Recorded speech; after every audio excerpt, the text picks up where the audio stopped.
gentlemen, thanks to CropLife, Europa Bio and the European Crop Protection Association for inviting me to introduce the European session of the Biodiversity World Tour. What could be more important than feeding the world? Not much. But food and agriculture do not exist in a vacuum. They both depend on biodiversity for the fertile soils and the varieties of plant and animal resources it provides.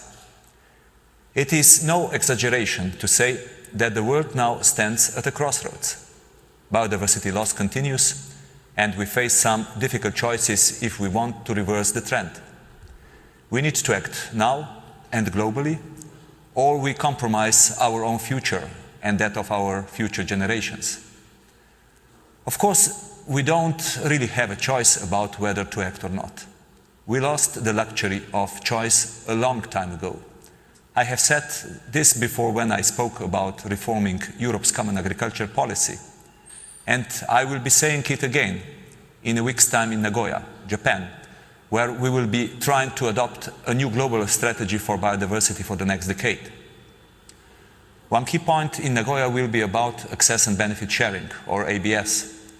This is about genetic resources from plants, animals, or microorganisms, and how research institutions, universities and companies benefiting from them can share those benefits with the people or countries that provided them. We want to adopt a protocol on ABS that establishes fair benefit sharing and gives clarity, transparency and legal certainty to all stakeholders involved in providing and using genetic resources, including businesses. As Copenhagen taught us, no one can guarantee success, no matter how worthy the objective. But what I can promise is that I will do everything I can to help deliver a deal that will enable mankind in the future to benefit from the variety of life on Earth, as it has done for thousands of years.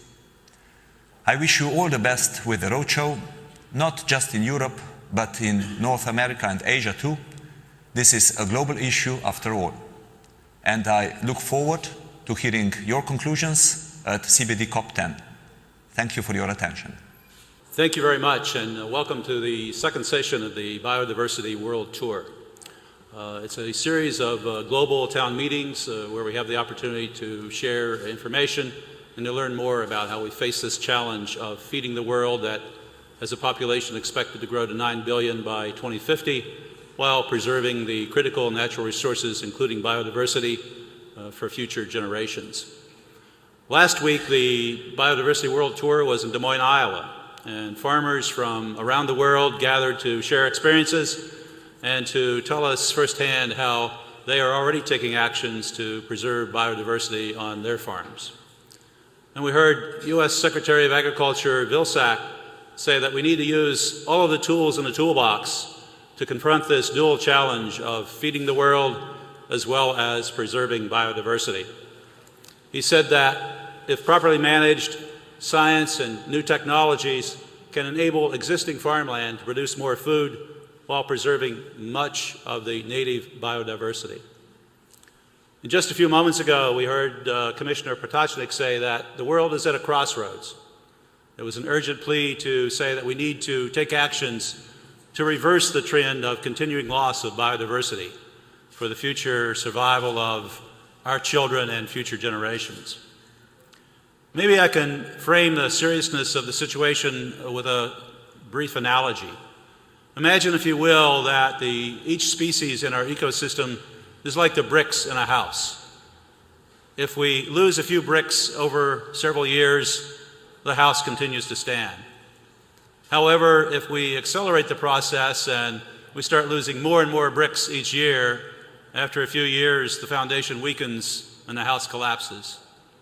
And I'm sure we all agree that we cannot allow our ecosystem to break down, because agriculture is much more dependent upon biodiversity than some of us may recognize at first.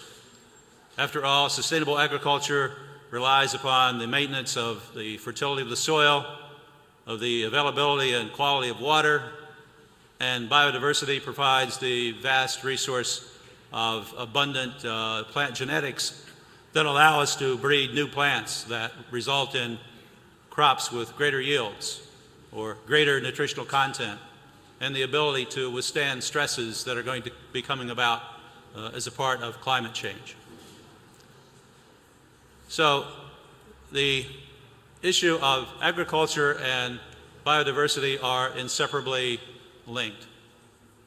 It's no surprise then that farmers, as well as scientists, as well as policymakers, agree that on the common objectives of preserving biodiversity as well as producing more food.